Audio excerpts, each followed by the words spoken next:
Bismillahirrohmanirrohim. Kitab Mawaidul Usfuriyah. Hadits ke-25, anjuran melawan hawa nafsu. Diriwayatkan dari sahabat Abdus Somad bin Hasan bahwa ia berkata, aku berada di dekat Sufyan Tsauri radhiyallahu ta'ala anhu mendengarkan hadis darinya. Pada suatu hari aku berada di masjid. Kemudian aku sholat maghrib bersamanya. Setelah selesai sholat ia masuk ke dalam rumah. Beberapa saat kemudian ia keluar dari rumahnya sambil membawa roti dan anggur kering sekepal tangan. Kemudian aku menemui kesendiriannya. Aku berkata kepadanya, semoga Allah merahmatimu. Alangkah baiknya kalau Anda membaur dengan orang-orang. Mereka yang di kalangan atas dan bawah dan mereka yang kaya atau miskin akan mendatangimu. Kemudian mereka mendengarkan hadis darimu dan membawa ilmu hadis tersebut. Sahabat Sufyan menjawab, bagaimanakah menurutmu tentang Mansur? Ia adalah imam yang adil dan terpercaya, jawabku. Bagaimana menurutmu tentang Ibrahim an-Nakhai? Ia adalah salah satu imam dari para imam orang-orang muslim. Bagaimana menurutmu tentang Alqamah dan Abdullah bin Mas'ud? Mereka termasuk sahabat-sahabat unggulan Rasulullah Shallallahu Alaihi Wasallam. Sufyan berkata, aku menerima riwayat dari Mansur dari Ibrahim an-Nakhai, dari Alqamah, dari Abdullah bin Mas'ud bahwa ia berkata Rasulullah Shallallahu Ta'ala Alaihi Wasallam bersabda.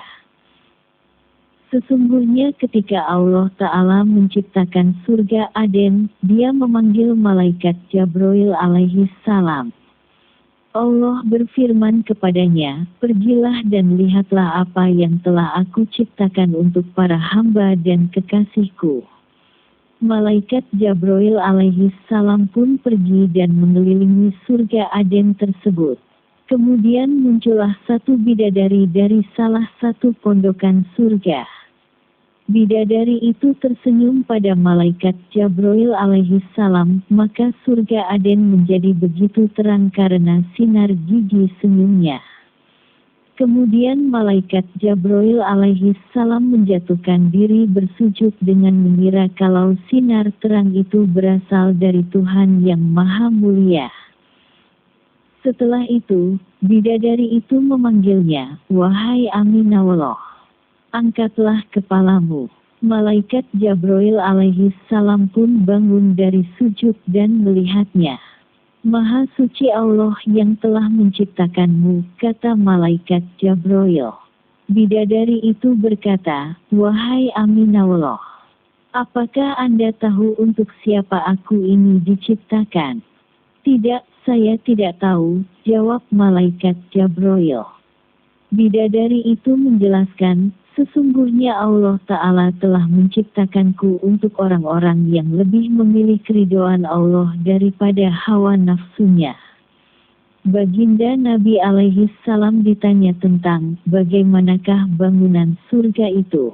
Beliau alaihi salam menjawab, bangunan surga itu tersusun dari bata perak dan bata emas.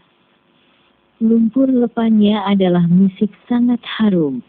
Tanahnya adalah zafaron. Batu kerikilnya adalah intan lulu dan yakut. Ada seorang laki-laki dari golongan ahli kitab mendatangi baginda Rasulullah Shallallahu Alaihi Wasallam dan berkata, wahai Abul Qasim, apakah Anda mengira kalau penduduk surga itu makan dan juga minum? Baginda Nabi alaihi salam menjawab, iya. Mereka makan dan juga minum. Laki-laki itu berkata, demi Allah yang diriku berada pada kekuasaannya. Sesungguhnya salah satu dari penduduk surga diberi kekuatan 100 kali kekuatan laki-laki dalam makan, minum, jima dan syahwat. Ia melanjutkan, orang yang makan dan minum pastinya ia butuh buang air. Padahal surga itu bersih, tidak ada kotoran. Baginda Rasulullah alaihi salam menjawab, buang air besar penduduk surga itu adalah dengan cara mengeluarkan cairan yang keluar dari kulit seperti cairan misik. Baginda Rasulullah Shallallahu alaihi wasallam berkata, sesungguhnya penduduk surga terdiri dari 120 barisan, 80 barisan adalah barisan umatku dan 40 barisan adalah barisan umat-umat yang lain. Ada yang mengatakan panjang setiap barisan adalah jarak antara arah timur dan arah barat. Sedangkan lebarnya adalah selebar dunia. Baginda Rasulullah Shallallahu Ta'ala alaihi wasallam bersabda, sesungguhnya Allah akan berkata kepada para penduduk surga, hai penduduk surga. Mereka menjawab, kami patuh dengan semua perintah-Mu. Apakah kalian ridho? Tanya Allah Ta'ala, bagaimana kami tidak ridho? Sedangkan engkau telah memberikan kami apa yang tidak engkau berikan kepada makhluk lain, kata mereka.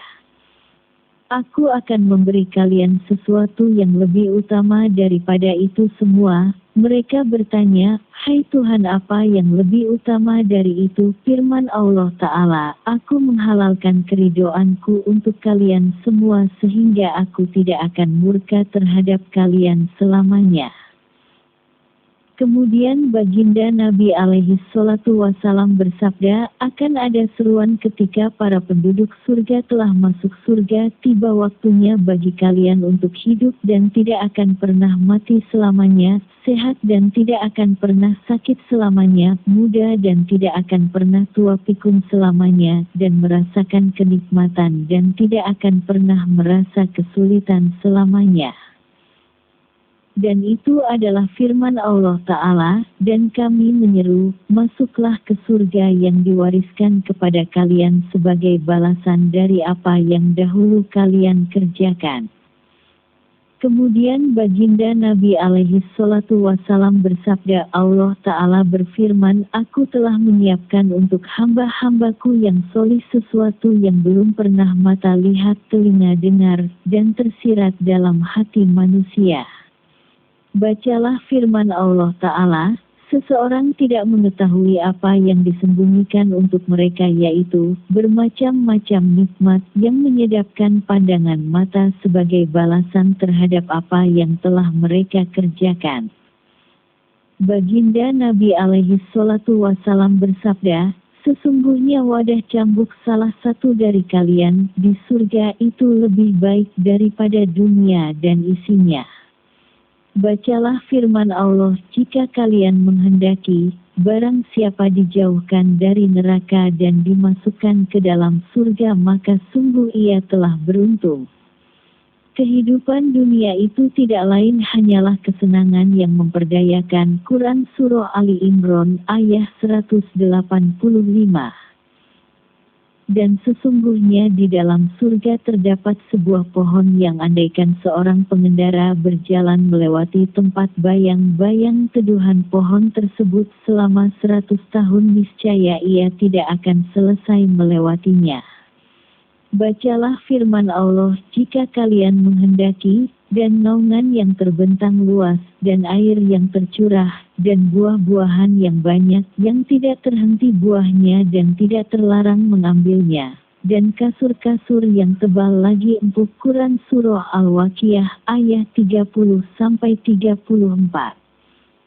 Diriwayatkan dari sahabat Mughirah bin Syu'bah radhiyallahu ta'ala anhu dari baginda Nabi alaihi salatu wasalam bahwa beliau telah bersabda, Nabi Musa alaihi salam bermunajat kepada Tuhannya lalu berkata, hai Tuhanku, beritahu aku orang yang paling terakhir masuk surga dan berapakah bagian surga untuknya.